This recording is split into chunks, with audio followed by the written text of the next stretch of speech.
ఓం కేశవాయ నమః అక్కడ ఉంటుంది, ఓం నారాయణాయ నమః. సాయంకాలం పావు తక్కువ వారికి బయలుదేరితే పావుగంట లేట్ అయిపోతుంది యానం వెళ్ళడం.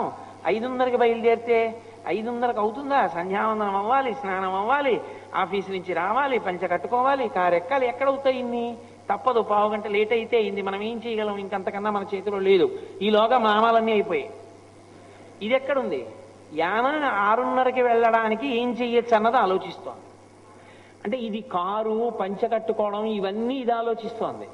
ఇక్కడ నోరు నామని చెప్పింది, ఇది పూలు వేసింది, అయిపోయింది పూజ. అంటే మనస్సుకి వెళ్ళిపోయే లక్షణం ఉన్నది.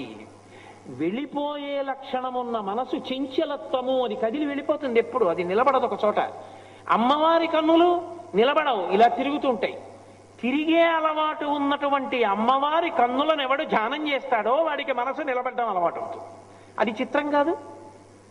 తిరిగేది అంతకన్నా వేగంగా తిరిగేదాన్ని నిలబెడుతోంది. ఇది నీ అమ్మా నీ కన్నులకున్న శక్తి. కాబట్టి లోలోపి భక్తి మధికం దృఢయం నరాణం. భక్తుల యొక్క మనసులను నిలబెట్టి భక్తి మీద నిలబెట్టేస్తోందమ్మా నీ మనసు. నీ కన్ను ఎంత గొప్ప కన్నమ్మా, అది నల్ల కలువగా ఉండి ఎంత ఉపకారం చేస్తోంది. అక్కడతో ఊరుకుందా? ఊరుకోదు. తల్లి, నీ కన్ను చేసేటటువంటి మరొక మహోపకారం ఏమిటో తెలుసా? వక్రోపి దేవి నమతాం సమతాం వితన్వన్. వక్రోపి, వక్రోపి అంటే వంకర టింకరులుగా ఉండుట. అమ్మవారి చూపు ఇలా చూసేటప్పుడు ఇలా చూస్తుంది, ఇలా చూస్తుంది, ఇలా చూస్తుంది. చూసేటప్పుడు అదే సరళ రేఖలా, ఓ గీతలా ఏముండదు.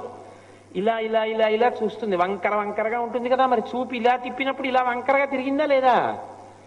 వంకర చూపులు అంటారు. మరి అమ్మవారి ఇక్కడి నుంచి ఇక్కడికి ఇలా చూస్తే చూపు ఇలా గీసినప్పుడు వంకరగా ఉందిగా. అయినా అమ్మ గొప్పతనం ఏమిటో తెలుసా నీ చూపుకి?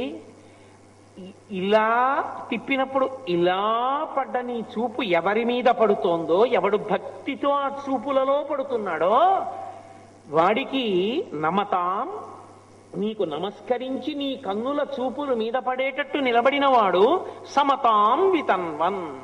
వాడికి అన్నిటి యందు సమానమైన వస్తువుని చూడడం అలవాటవుతోంది. అన్నిటి యందు సమానముగా ఉండేదేది? ఆత్మ.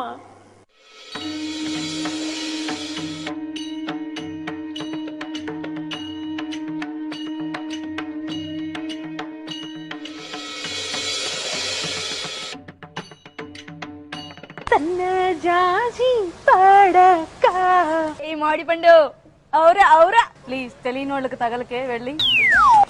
మరి ఆయన గురించి మీకు బాగా తెలుసు అనుకుంటారు.